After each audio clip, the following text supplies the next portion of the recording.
it's Desiree, day 4 of our Christmas series. I'm going to be focusing on Birch Press Design and their Christmas ornament pop-up easel die set. Now, what's great is, this is a complete die set.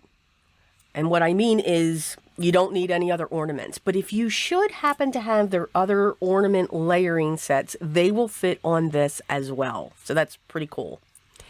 This makes the most adorable pop-up easel card, and they make it so easy. But I'm going to give it a twist. This would also be perfect as a place setting for your holiday dinner table.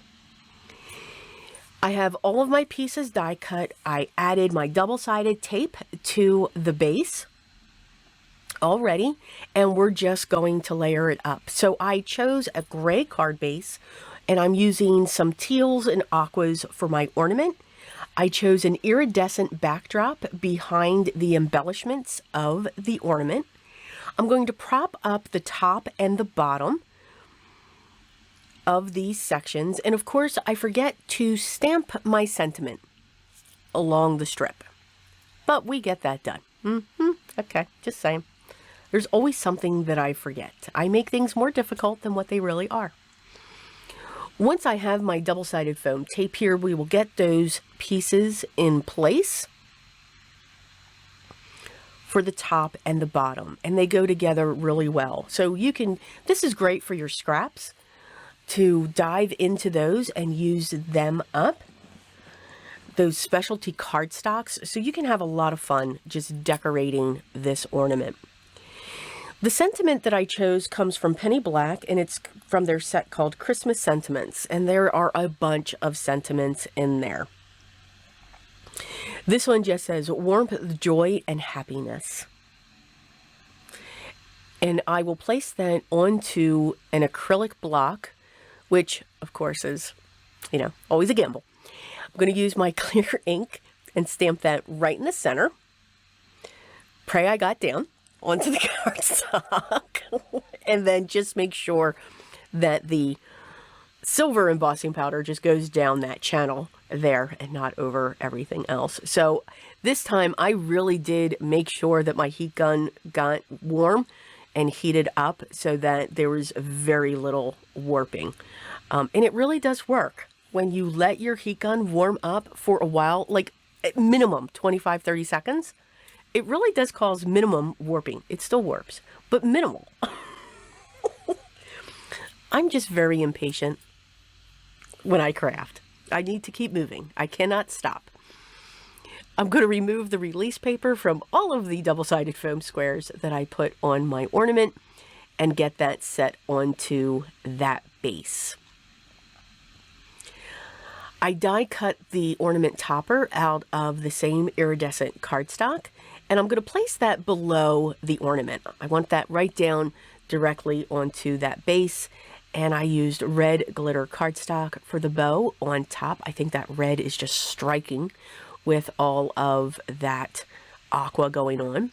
I'll remove the release paper and then just set this ornament right on top and press down.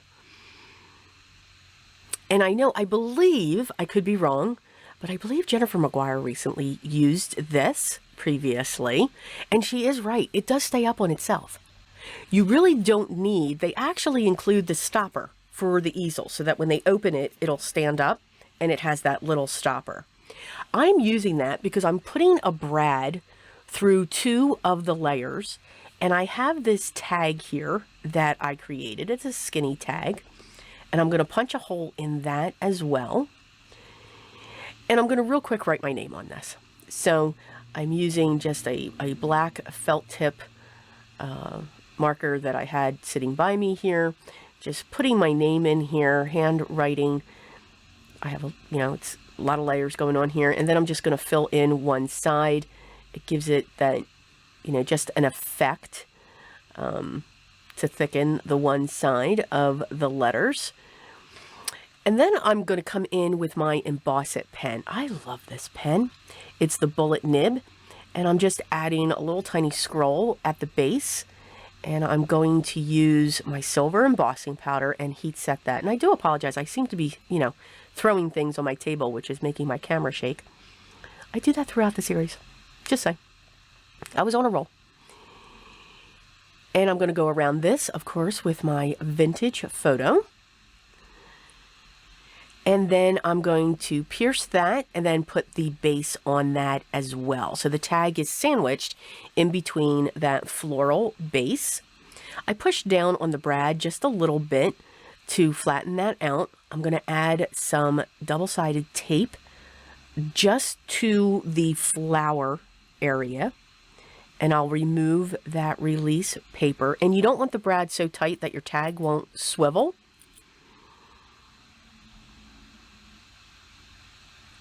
But once you set that down towards the bottom, and you can see when you swivel it up, they can still take that home. It can be their gift, and it can sit on their table.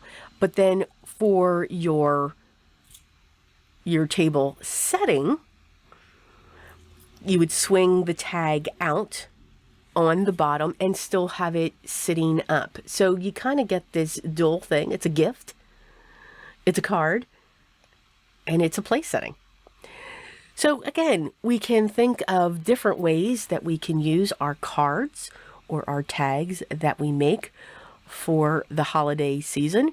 I am becoming a fan. You are going to see that emboss it pen a lot. I think it has got a lot of personality and a lot of potential when it comes to our card making.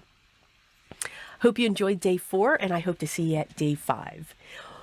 All the products that I use, as long as they are available, again, I dig into my stash for this series and I have fun doing it. So there may be some older products that I'm using that may not be available anymore. But if they are, I will have them linked down below. And if you have any questions, make sure you leave those down below as well. And I'll get back to you as soon as I can. Enjoy. Have a great day, and thank you for being here. And if you haven't yet, hit that subscribe button if you want to, and make sure you hit that thumbs up. Just a friendly little reminder. But remember what's most important. Always be creative, and I'll talk to you in day 5.